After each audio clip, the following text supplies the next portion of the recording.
Salatullah, salamullah. Bismillahirrahmanirrahim. Bihamdillahi wassalatu wassalamu ala rasulillah wa ala alihi wa sahbihi wa mawalah wa la hawla wa la quwata illa billahi wa ba'd. Sampai ayat keberapa?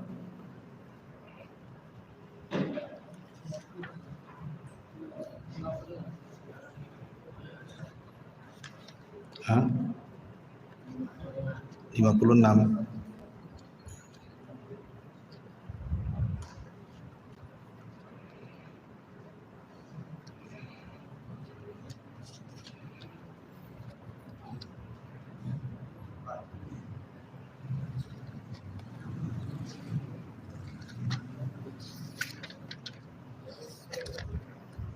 Baik.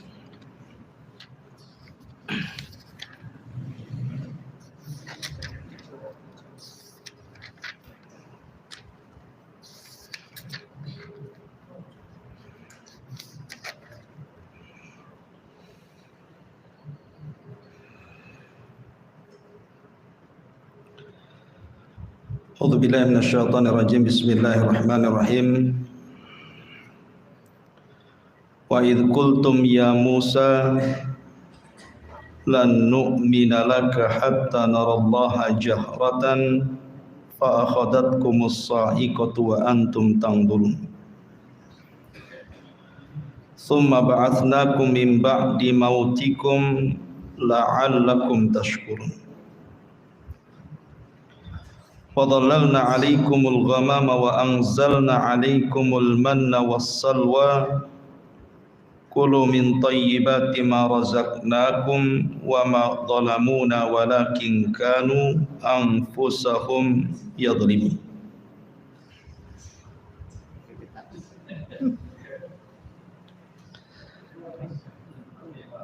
Baik.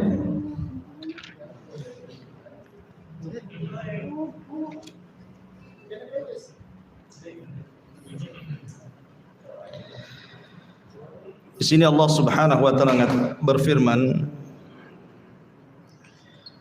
dan ingatlah ketika kalian berkata, wahai Musa, kami tidak akan beriman kepadamu sampai kami melihat Allah secara terang-terangan. Maka tiba-tiba halilintar menyambar kalian dan kalian menyaksikannya. Kemudian kami hidupkan atau bangkitkan kalian dari kematian kalian agar kalian bersyukur kepada Allah Azza wa Jalla. Baik. Di dalam ayat ini Allah Subhanahu wa taala hendak menceritakan kepada kita tentang orang-orang pilihan Nabi Musa alaihi salatu wassalam. Mungkin kalau di dalam Islam itu al-asyaratu al-mubasyiruna bil jannah, 10 sahabat yang dijanjikan masuk surga. Lah Nabi Musa juga punya orang-orang pilihan sebanyak 12 orang.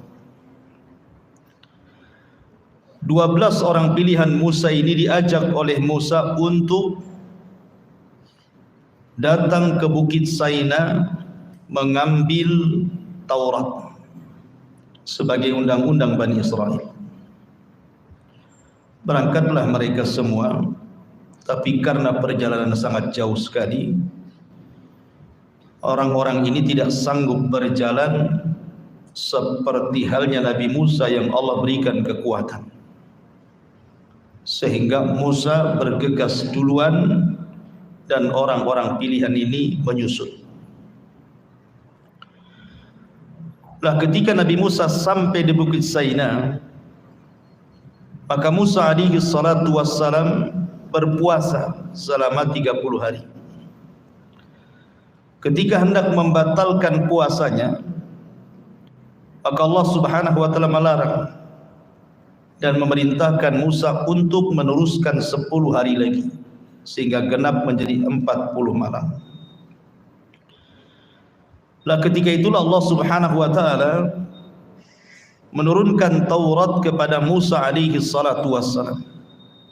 Dan Taurat adalah satu di antara kitab-kitab langit yang Allah Subhanahu wa taala turunkan ke bumi. Di sana ada Suhuf, di sana ada Taurat, ada Zabur, Injil dan Quran. Jadi Taurat ini turun kepada Nabi Musa alaihi salatu wassalam. Dan Taurat dalam istilah orang di luar Islam adalah perjanjian lama. Kalau Injil itu disebut perjanjian baru. Lah ketika Musa sudah mendapatkan papan Taurat itu, barulah kemudian 12 orang pilihan ini baru sampai. Jadi setelah turun Taurat mereka baru sampai. Sehingga mereka tidak bisa menyaksikan bagaimana Allah menurunkan Taurat kepada Musa. Dari sini kemudian mereka mulai lancang meminta kepada Musa alaihi salatu wassalam untuk dipertunjukkan Tuhannya. Mereka minta agar mereka bisa melihat Allah.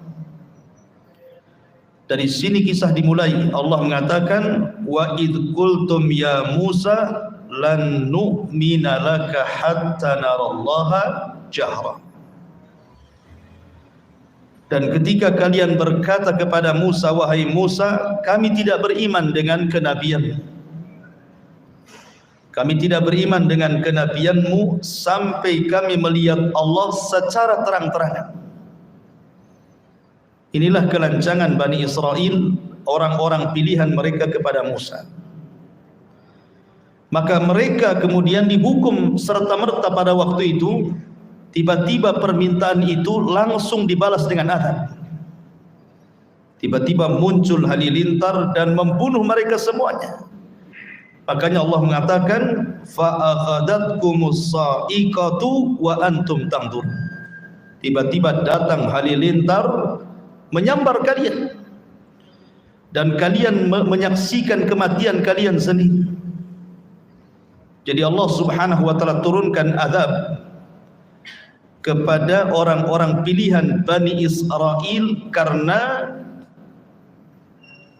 meminta kepada Musa untuk diperlihatkan Rabbnya dalam rangka pembangkangan. Sengaja mereka membangkang Nabi Musa, makanya turun azab. Bicara tentang ru'yatullah, melihat Allah Subhanahu wa taala, mungkinkah kita melihat Allah di bumi? Kalau seandainya tidak mungkin, kenapa pula Allah tidak bisa dilihat? Dan kapan kita bisa melihat Allah? Ini pertanyaan-pertanyaan yang harus dijawab. Yang pertama, mungkinkah Allah Subhanahu wa taala terlihat di bumi? Kita katakan mustahil dan tidak mungkin. Bukan Allah Subhanahu wa taala tidak bisa dilihat, tapi pandangan kita yang tidak sanggup melihatnya. Jangankan Allah Subhanahu wa taala yang kita lihat, makhluk Allah Subhanahu wa taala berupa matahari saja. Anda lihat matahari, coba antum pelototi matahari itu 5 menit saja. Apa enggak merah itu? Langsung diinstal tuh maka mata antum. Matahari saja kita tidak sanggup bermenit-menit melihat. Itu baru makhluk Allah. Kalau matahari saja yang merupakan makhluk Allah Subhanahu wa taala tidak bisa Anda lihat, bagaimana Allah Subhanahu wa taala? Matahari itu bukan tidak bisa dilihat, tapi kita tidak sanggup melihatnya. Kita hanya sanggup beberapa menit saja, habis itu silau. Itu terjadi kepada makhluk, maka kepada Allah mimbabil aula, tentu lebih utama dibandingkan kepada makhluknya sendiri. Dan sesuatu yang tidak bisa terlihat bukan berarti bendanya tidak ada. Angin saja, di sini ada kipas berapa ini? Kita bisa merasakan angin kipas ini ke badan kita. Tapi antum bisa melihat bentuk angin yang menerpa badan antum kan tidak bisa. Seperti apa bentuk angin itu? Itu pada makhluk itu. Tapi bukan berarti kemudian kita katakan nggak ada angin. Buktinya ada kan gitu, kita terasa. Jadi bukan sesuatu yang tidak bisa kita lihat itu berarti bendanya tidak ada. Bendanya ada, cuman tidak bisa terlihat. Itu kepada makhluk tuh. Orang kesetrum mati, orang tidak bisa melihat setrum kayak apa gitu. Jadi intinya bahwa tidak sesuatu yang tidak bisa dilihat itu bukan berarti tidak ada bendanya. Ada bendanya tapi tidak sanggup kita melihatnya. Bahkan sekalipun seandainya kita datangkan alat canggih teknologi sekarang yang bisa melihat bakteri-bakteri itu saja terkadang tidak bisa melihat angin dengan alat yang canggih itu. Padahal itu makhluk Allah Azza wa Jalla. Bagaimana zat yang menciptakannya? Maka tentu tidak bisa dilihat lagi, dan zat Allah itu ada dan kita bisa rasakan keberadaannya dengan melihat ayat-ayat kauniyah dan ayat-ayat syar'iyah. Ma'asyiral muslimin yang dimuliakan Allah Azza wa Jalla, ditambah-tambah ada riwayat dalam Sahih Muslim, Nabi SAW pernah berkhutbah dan menyebutkan 4 perkara, semua tentang zat Allah. Salah satunya Nabi SAW menyebutnya, innallaha la yanam wa la yanbaghi an yanam. Allah itu tidak tidur dan tidak layak bagi Allah itu tidur. Sebab kalau Allah Subhanahu wa taala tidur, hancur alam semesta ini. Karena bagaimanapun setiap hari Allah itu punya kesibukan. Yang ini diberikan rizki, yang ini dimiskinkan, yang ini dikayakan, yang ini dilaparkan, yang ini dikenyangkan, begitu seterusnya. Setiap hari itu ada kesibukan. Makanya ketika Musa alaihi salatu wassalam bertanya kepada Allah Subhanahu wa taala, apakah Allah Subhanahu wa taala tidur? Maka Allah Subhanahu wa taala mengatakan kepada Musa, berdirilah wahai Musa. Kemudian peganglah 2 mangkuk di kanan, tangan kanan dan kirimu, isi air mangkuk itu. Akhirnya Musa pun mengambil 2 mangkuk, kemudian dipegang seperti itu. Maka Allah katakan, tahan mangkuk itu. Lama-lama Musa ngantuk. Ya, karena kelamaan berdiri, pegang mangkuk itu, ngantuklah Nabi Musa ini.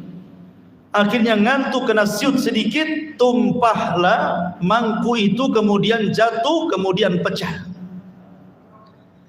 Maka Allah Subhanahu wa taala mengatakan, ya Musa, kalau diriku ngantuk, maka kondisinya seperti dirimu. Alam ini akan hancur. Kemudian di ujung hadis Nabi SAW mengatakan, ketika bicara tentang tabir Allah, kata Rasul, wa hijabuhun nur. Dalam riwayat hijabuhun nar, dan tabirnya cahaya. Dalam riwayat tabirnya api. Lau kasyafat, kalau seandainya tabir Allah tersingkap, la akhraqat ma bainas samawati wal ardh, maka akan terbakar, akan hancur antara langit dan bumi. Jadi di sini ada hikmah. Kalau ada orang yang bertanya, kenapa Allah Subhanahu wa taala tidak bisa kita lihat? Ini rahmat dari Allah. Jadi kenapa Allah tidak bisa dilihat? Ini bentuk rahmat, sebenarnya kasih sayang Allah. Sebab kalau seandainya tabir Allah tersingkap, kita ini akan terbakar. Kita ini akan hancur, akan binasa gitu ya. Sehingga dengan ditabirnya Allah dari kita dan tabirnya Allah cahaya ataupun api, menunjukkan bahwa tidak terlihatnya Allah dengan kita itu dalam bentuk rahmat kasih sayang Allah kepada kita. Ketika Nabi Musa alaihi salatu wassalam datang menghadap Allah Subhanahu wa taala dan mengatakan, anzur ilaika ya Rabb, aku ingin melihat wajah. Allah Subhanahu wa taala tidak menolak permintaan Musa, tapi Allah mengatakan, lan tarani, kau tidak bisa melihat. Kemudian sebagai bukti Allah tidak menolak permintaan Musa, bukan hanya mengatakan lan tarani, kau tidak bisa melihatku, Tetapi kata Allah Azza wa Jalla, walakin dur ilal jabal. Kau lihat gunung itu. Gunung yang batu isinya itu gunung Tursina itu. Kau lihat gunung itu. Fa in istaqarra makana fa sawfa tarani. Kalau gunung itu tidak bergeming dari tempatnya, tidak hancur, kalau aku tampakkan kepada gunung itu, engkau akan melihat aku. Apa yang terjadi? Allah berfirman dalam surah Al-A'raf, falamma tajalla rabbuhu lil jabali ja'alahu dakka wa sara Musa sa'iqa. Ketika Allah betul-betul menampakkan dirinya kepada gunung itu, apa yang terjadi? Hancur gunung itu. Gunung itu hancur. Jangankan Allah Subhanahu wa taala memperlihatkan dirinya kepada gunung, seandainya Quran saja turun kepada gunung ini, lau anzalna hadzal qur'ana ala jabalin la ra'aitahu khashi'an mutasaddian min khasyatillah. Mutasaddi, bisa belah gunung itu karena takutnya kepada Allah. Apalagi Allah menampakkan kepada gunung itu, hancurlah gunung itu. Maka gunung itu hancur, Musa kaget dengan ledakannya, kemudian Musa pun pingsan. Falamma afaqa, ketika Musa sadar, dia mengatakan tubtu ilaika wa ana awwalul mu'min. Aku taubat ya Rabb, aku tidak akan meminta engkau melihat, aku melihat dirimu, dan aku orang yang pertama beriman kepadamu. Musa saja tidak sanggup melihat Allah gitu. Bahkan orang nomor satu, Sayyidul Anbiya'i wal Mursalin, pemimpinnya para nabi dan rasul, Rasul kita Muhammad sallallahu alaihi wasallam pernah dimi'rajkan sampai ke Sidratil Muntaha dan pernah berdialog dengan Allah tanpa penerjemah. Apakah Nabi sallallahu alaihi wasallam melihat Allah? Tidak. Ketika dilihat, hal ra'aita rabbaka ya Rasulullah, apakah engkau melihat Rabbmu ketika Lailatul Mi'raj, di malam kau dimi'rajkan ke Sidratil Muntaha? Maka Rasul mengatakan, tidak. Nurun inni ara, aku hanya melihat cahaya. Rasul hanya melihat tabirnya saja. Wajah Allah tidak bisa dilihat. Karena sekali lagi bahwa pertanyaan kenapa Allah Subhanahu wa taala tidak bisa kita lihat, itu sebagai rahmat bagi kita. Kalau seandainya Allah tersingkap, hancur kita semuanya. Itu kasih sayang Allah Azza wa Jalla. Alhamdulillah. Ya, nikmat dari Allah Subhanahu wa taala. Tapi kapan Allah terlihat? Menurut akidah Ahlussunnah wal Jamaah, bahwa Allah Subhanahu wa taala terlihat itu nanti di sorga. Dan ru'yatullah, bahwa seorang mukmin akan melihat Allah di sorga, itu nikmat terbesar yang pernah Allah anugerahkan di sorga. Jadi nikmat terbesar di sorga itu kita akan mendengar ucapan Allah langsung, kita akan didekatkan di sisi Allah Subhanahu wa taala langsung, dan kita bisa melihat wajah Allah secara langsung.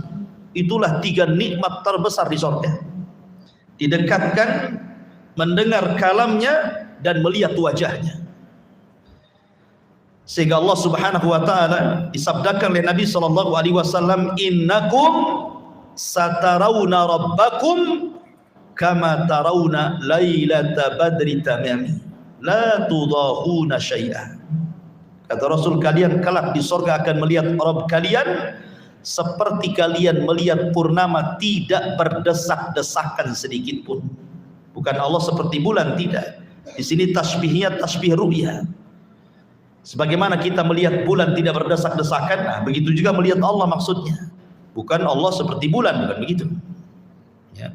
Tapi di sini bagaimana Nabi sallallahu alaihi wasallam menyabdakan kepada kita, di antara ziyadatun nikmat, dan itu senikmat-nikmatnya kenikmatan sorga, adalah ru'yatullah, bahwa Allah Subhanahu wa taala dapat terlihat di sorga, tapi di dunia tidak. Anda tidak bisa melihat Allah. Makanya kalau ada orang yang mengaku melihat Allah, dustakan walaupun dalam mimpi.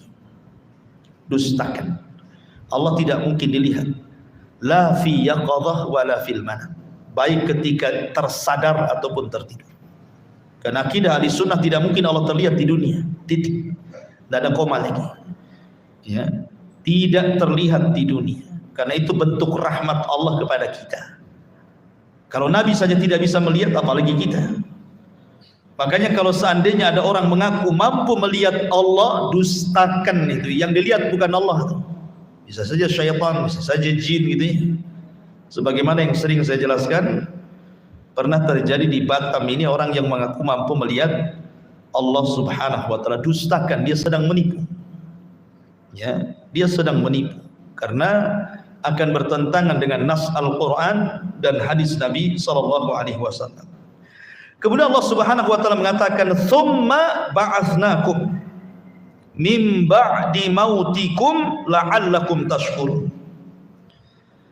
Ketika 12 Bani Israel sudah mati di sambar halilintar nih, maka Allah ingin tunjukkan kuasanya kepada mereka. Tsumma ba'atsnakum, kemudian kami bangkitkan kalian.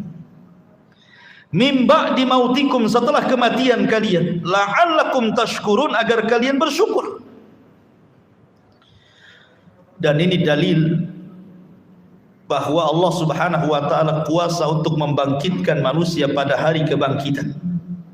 Di dunia saja Allah bisa membangkitkan orang mati, apalagi kelak pada hari tiupan sangkakala yang kedua, maka Allah lebih qadir, lebih sanggup lagi menghidupkan setelah kematian. Karena dahulu di zaman permulaan dakwah Rasul, orang-orang jahiliyah itu mengingkari adanya berbangkit.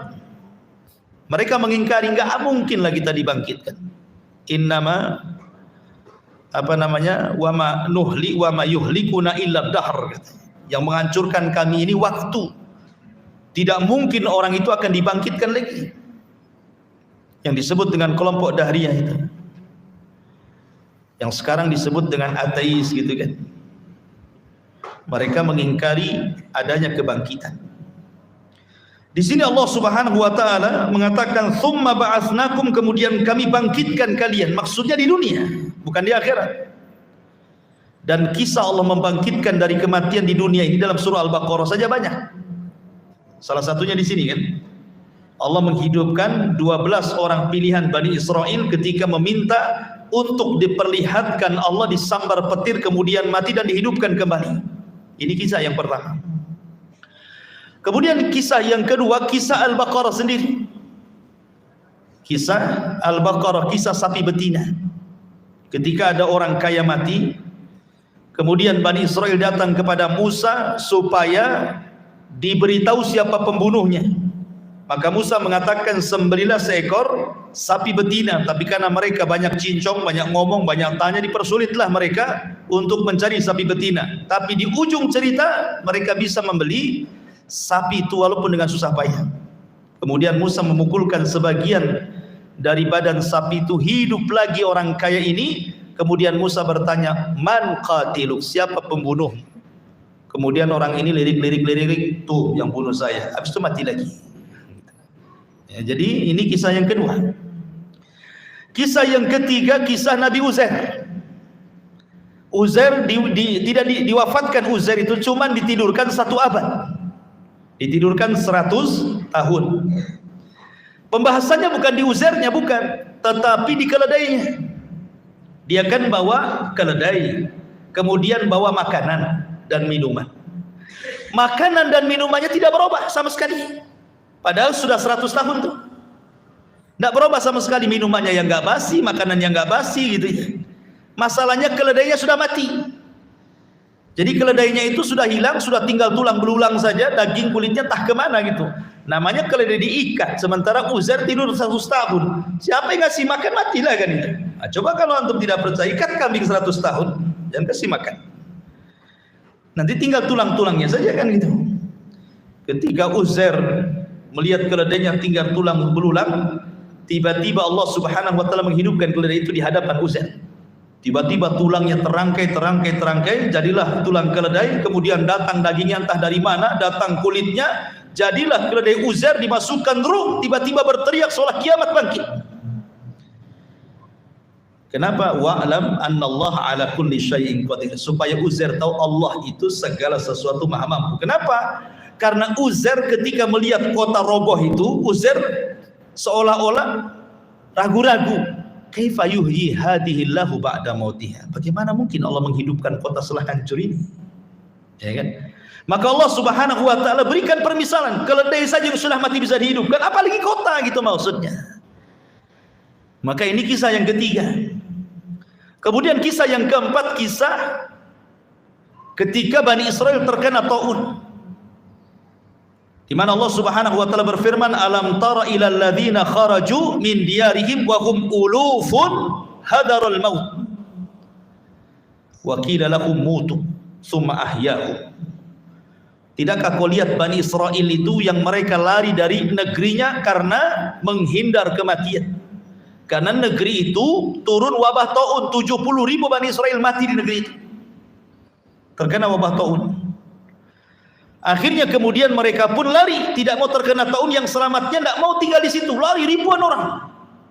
Makanya Allah mengatakan uluf, bukan alaf, uluf, ribuan jumlahnya, banyak sekali menghindari penyakit taun. Maka mereka pun ke lembah.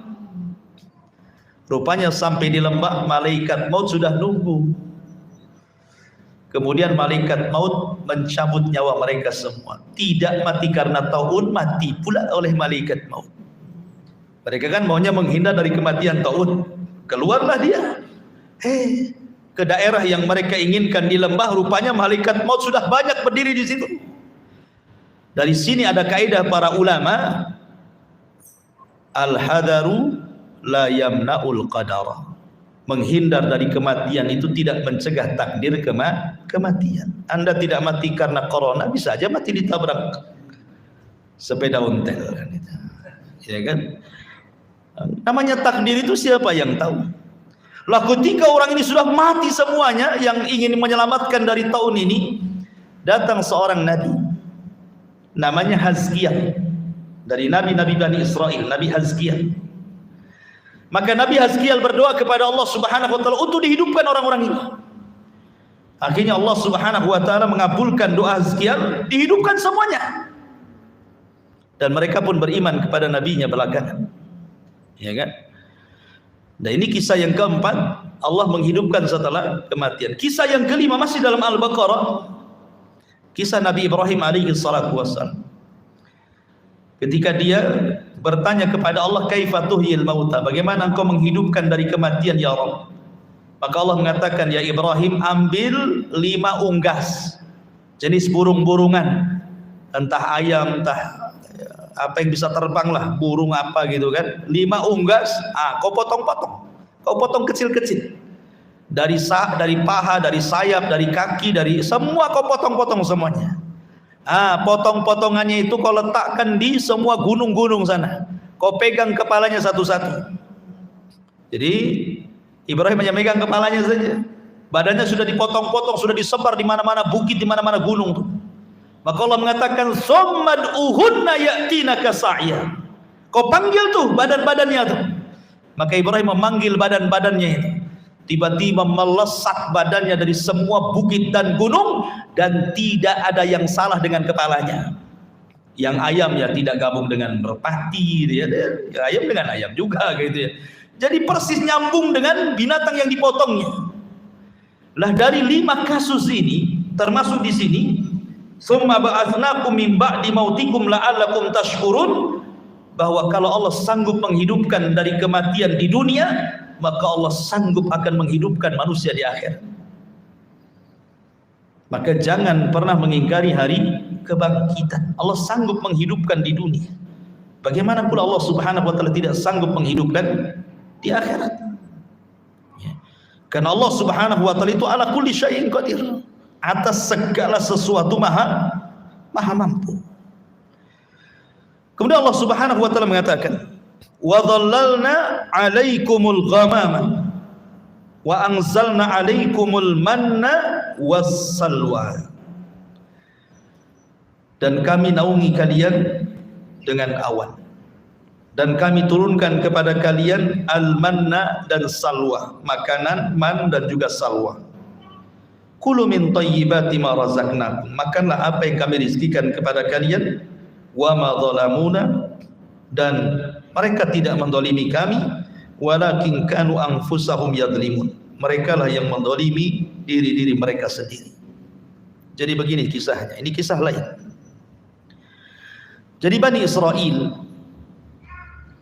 ketika mereka sudah sampai di perbatasan kota Ariha. Ariha itu kota tertua di dunia.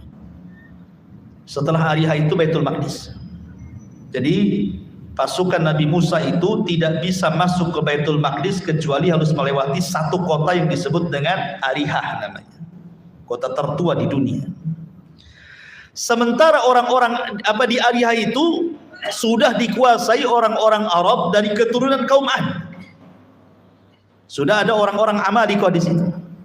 Jadi keturunan kaum Ad sudah menguasai Arihah. Sementara Nabi Musa tidak bisa ke Baitul Maqdis kecuali harus menyerang Arihah. Kalau tidak diserang Arihah, maka mereka tidak akan berhasil masuk Baitul Maqdis. Maka Nabi Musa alaihi salatu wassalam kemudian mengutus orang-orang pilihan yang 12 tadi itu yang minta diperlihatkan Allah, kemudian disambar petir itu, kemudian mati dihidupkan lagi. Maka Musa mengutus 12 orang itu. Kemudian disuruh mengintai seperti apa kekuatan orang-orang Amalikoh itu. Orang-orang Arab, orang-orang keturunan kaum Ad yang menguasai Arihah itu. Kaget bukan kepalang, rupanya orangnya besar-besar. Raksasa-raksasa, orang itu badannya gede-gede gitu. Sementara Bani Israel kecil-kecil. Ya. Jadi akhirnya kemudian 12 orang ini melaporkan kepada Musa, kayaknya kita tidak bisa menang. Mereka kaum yang banyak, besar-besar, raksasa badannya, kita ini kecil-kecil mau lawan mereka katanya. Gimana kita akan menang? Kata Musa, kalian jangan menyebarkan berita ini kepada pasukan Bani Israel, nanti mereka ketakutan. Simpan rahasia ini. Rupanya dari 10 orang itu, dari 12 orang ini, 10 orang malah bercerita ke sana kemari. Akhirnya ketakutanlah pasukan ini. Yang 2 orang ini yang tidak bercerita, salah satunya adalah Yusha ibn Nun, dan satunya saya lupa namanya. Tidak bercerita, ini yang memegang amanah Nabi Musa alaihi salatu wassalam. Makanya nanti Yusha ibn Nun akan menjadi penerus kenabian Nabi Musa. Karena dia orang yang dipercaya Musa dan pemegang amanah. Tapi yang 10 orang pilihan ini cerita ke orang-orang. Kita akan menghadapi kaum yang kuat, yang raksasa, yang ini. Takutlah akhirnya pasukan Bani Israel ini. Ketika Musa alaihi salatu wassalam betul-betul ingin menggerakkan pasukan Bani Israel, berkumpulah mereka di hadapan Musa. Dan mengatakan, ya Musa, kami sudah tahu kekuatan mereka. Kami tidak akan menang. Kalau engkau ingin perang, wahai Musa, idhab anta wa rabbuka faqatila innaha huna qaidun. Kau berangkat sendiri, ajak Tuhanmu perang berdua, kami duduk di sini, kami akan nonton siapa yang kalah, siapa yang menang, katanya. Kami tidak sanggup. Kalau mau perang, perang sendiri, katanya.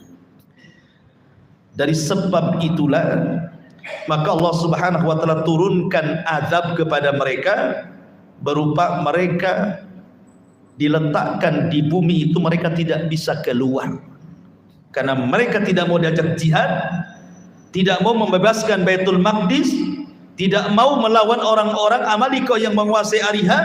Akhirnya Allah Subhanahu wa taala azab mereka dengan cara apa?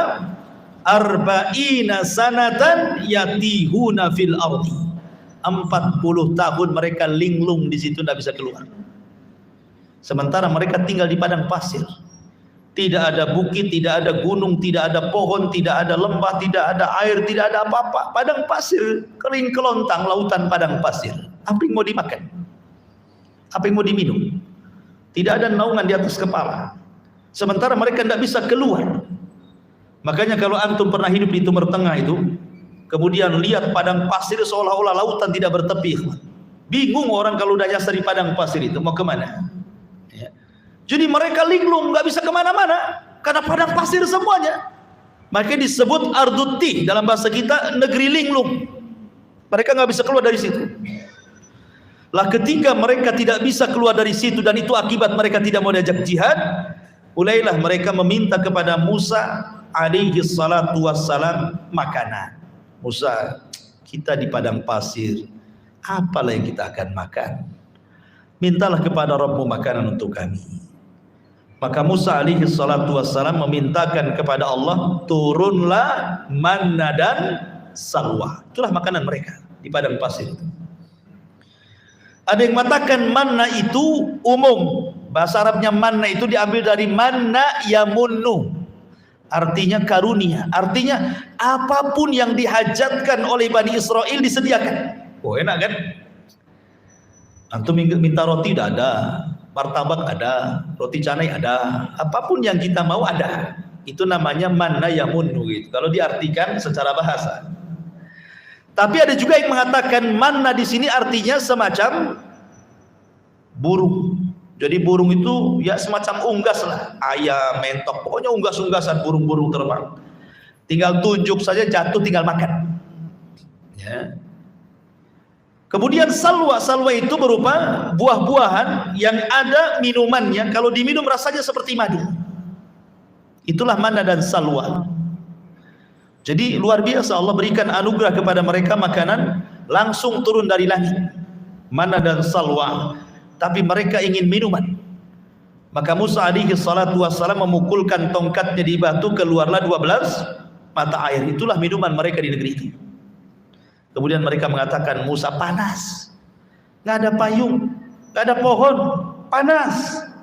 Maka mereka mengatakan, ya Musa, lindungilah kepala-kepala kami dari matahari. Dari sini Allah katakan, wa dhallalna alaikumul ghamam, kami berikan kepada kalian naungan awan. Oh, enak kurang apa kan? Mereka sudah tidak lagi terkena sinar matahari, sudah ada awan yang menaungi kepala mereka. Sudah ada makanan manna dan salwa, sudah ada minuman mata air. Kurang apa? Itu nikmat dari Allah Subhanahu wa taala.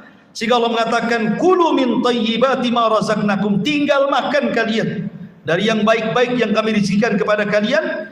Wa ma dhalamuna walakin kanu anfusahum yadhlimun. Mereka tidak mendolimi kami, tapi mereka mendolimi mereka sendiri. Kenapa? Karena mulai kurang ajar kepada Musa alaihi salatu wassalam. Apa kurang ajarnya? Wa idh qulna dkhulu hadhil qaryah. Ya. Dan ketika mereka masuk ke sebuah negeri, ini diantara bagaimana Bani Israel ini kisah lain lagi ya, kisah lain. Tetapi nanti kisah yang nyambung dengan kisah Al-Baqarah 57 ini adalah Al-Baqarah 61. Itu nyambung tuh ayatnya nanti kisahnya itu. Jadi antara ayat 57 ke 61, itu nyambung. Nah, kita baca 61-nya baru kita naik ke atas. Wa id qultum ya Musa lan nasbiru ala ta'ami wahid. Wahai Musa, kami nampaknya bosan dimakan manna, makan salwa, makan daging burung, daging mentok, daging ayam.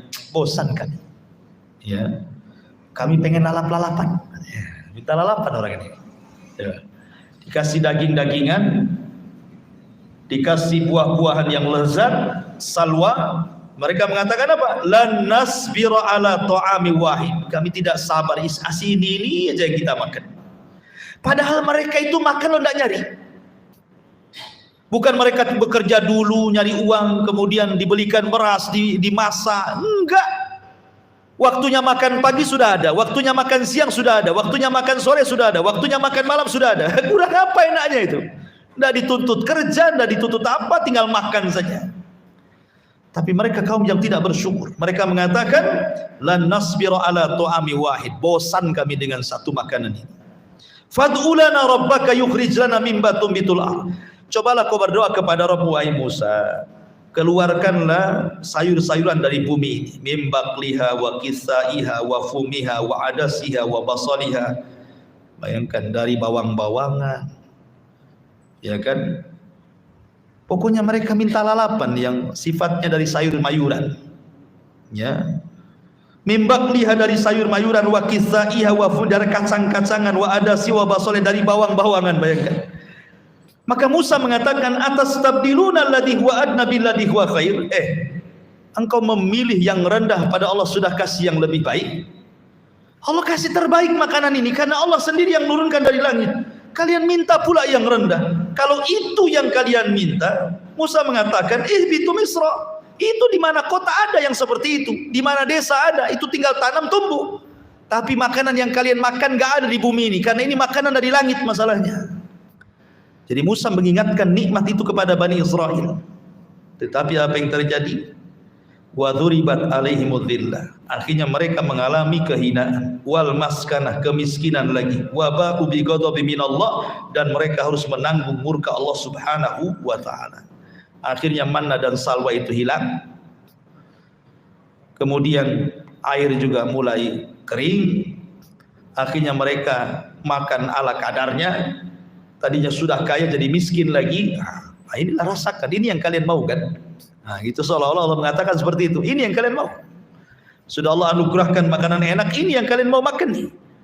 Maka Allah datangkan kemurkaan kepada mereka. Kenapa? Dzalika bi annahum kanu yakfuruna bi ayatillah, karena mereka kufur dengan ayat-ayat Allah, wa yaqtuluna an-nabiyina bighairil haqq, karena membunuh para nabi dengan tanpa ada hak yang dibenarkan. Dzalika bima asaw wa kanu ya'tadun, karena mereka bermaksiat dan mereka melampaui batas. Baik. Kemudian Allah Subhanahu wa taala melanjutkan kisahnya.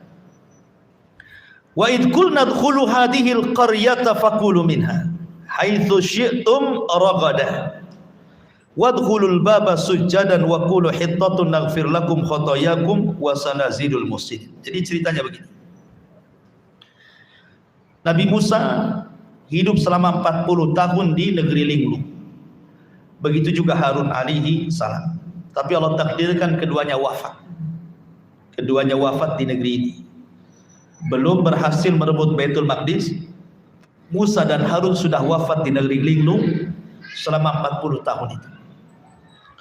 Akhirnya generasi para pengecut itu sudah mati juga. Datanglah anak-anak mereka. Lah anak-anak mereka ini akhirnya dididik oleh Yusha ibn Nun untuk menjadi para pemberani. Dan setelah kematian Musa, Bani Israel menyesal. Itulah terkadang ketika Nabi Musa di masa hidup mereka suka mengejek Musa, menghina Musa, bahkan sampai menyakiti Musa, sampai Rasul mengatakan rahimallah akhu Musa laqad udhiya katsiran fasabar. Semoga Allah merahmati saudara kita Musa, dia banyak diuji Bani Israel tapi dia sabar. Sabar Nabi Musa itu, bayangkan difitnah oleh Bani Israel dengan berbagai macam fitnah. Sampai kepada masalah pribadi privasinya itu difitnah oleh Bani Israel. Ketika Musa tidak mau mandi bareng, kan kebiasaan Bani Israel kan suka mandi bareng kayak kita di desa-desa kan. Zaman bahula kan gitu ya. Belum di rumah itu belum ada kamar mandi, belum ada toilet jongkok, apalagi duduk gitu ya. Orang berak masih di tambak, masih di ini, kalau di orang-orang yang dekat laut, kalau di sungai ya di sungai gitu ya. Jam 3 pagi itu udah sibuk tuh orang nongkrong-nongkrong di pinggir sungai itu kan. Nggak ngapain dia jam 3 tuh. Tapi yang jelas bahwa orang dulu itu kan biasa itu mandi di sungai rame-rame. Mana punya malu? Gak ada malu. Kalau sekarang antum sudah ngaji, malu lah. Kalau antum tak malu, tak ada malu lah. Kalau orang dulu kan biasa saja mandi. Antum mau pakai daleman saja, perempuan juga sama seperti itu gitu kan. Ya, makanya orang dulu itu banyak orang intip-intip di pohon-pohon pisang, di pohon-pohon mangga. Artinya apa? Karena kebiasaan orang dulu seperti itu. Artinya apalagi di zaman Nabi Musa kan yang tahu ratusan tahun yang silam ya kan. Di zaman kita kecil-kecil antum yang orang desa aja ngalami itu mandi di sungai. Apalagi di zaman Nabi Musa. Mereka mandi bareng di sungai. Tapi Musa itu punya sifat malu yang luar biasa. Tidak mau mandi rame-rame, dia mau sendiri aja. Disitulah difitnah. Jangan-jangan Nabi Musa badannya kayak banci, gitu. Tidak ada tenaganya, nggak ada ototnya gitu. Paling dia punya penyakit tuh di badannya, makanya nggak nyampur sama kita mandinya. Kedengaran sama Nabi Musa. Musa sabar saja. Tapi Allah Subhanahu wa taala tentu tidak akan membiarkan nabinya dihinakan oleh kaumnya kan. Man adzali waliyan faqad adzantu bil harbi. Jangan lagi seorang nabi wali saja disakiti Allah ajak perang. Apalagi nabi. Maka ketika Nabi Musa mandi sendiri, diletakkan celana bajunya di atas batunya, Allah sengaja batu itu dibuat jalan. Batunya lari. Musa ngejar-ngejar batu karena pakaian di atas batu masalahnya. Ini kalau nggak dikejar pakaian saya di batu itu, bayangkan Allah buat batu itu berjalan. Dikejarnya batu itu karena mau ngambil pakaian, rupanya batu itu lari ke tengah-tengah Bani Israel yang sedang mandi. Otomatis Musa sedang mengejar batu kan gitu, telanjang gitu kan. Nampaklah sama di Bani Israel itu kan badan dia kan. Wow, ternyata badannya sangat indah, sangat steril, mulus, tidak ada penyakit. Rupanya yang kami tuduhkan kepada dia nggak benar katanya. Sampai masalah privasi mereka nuduh Nabi Musa itu. Ya. Bahkan ketika Nabi Harun meninggal, yang difitnah membunuh Harun itu adalah Musa. Padahal Nabi Musa ya, Nabi Harun yang meninggal wajar. Tapi karena Harun lebih dicintai Bani Israel, ketika mereka tidak melihat kematian Harun, hanya dilihat Nabi Musa, mereka nuduh bahwa Musa membunuh Harun. Sampai ketika kematian Harun, dituduh Musa yang membunuh Harun abangnya. Makanya wajar kalau Rasul mengatakan, rahimallah akhu Musa laqad udhiya katsiran fasabar. Sungguh Allah rahmati saudara kita Musa, dia banyak diuji Allah tetapi dia sabar. Ya kan? Lah akhirnya kemudian ketika azan ya, saya kira baik. Sampai di sini ada manfaatnya, kita lanjutkan minggu depan. Subhanaka bihamdika asyhadu an la ilaha illa anta astaghfiruka wa atubu ilaik. Allahu ta'ala. Assalamualaikum warahmatullahi wabarakatuh.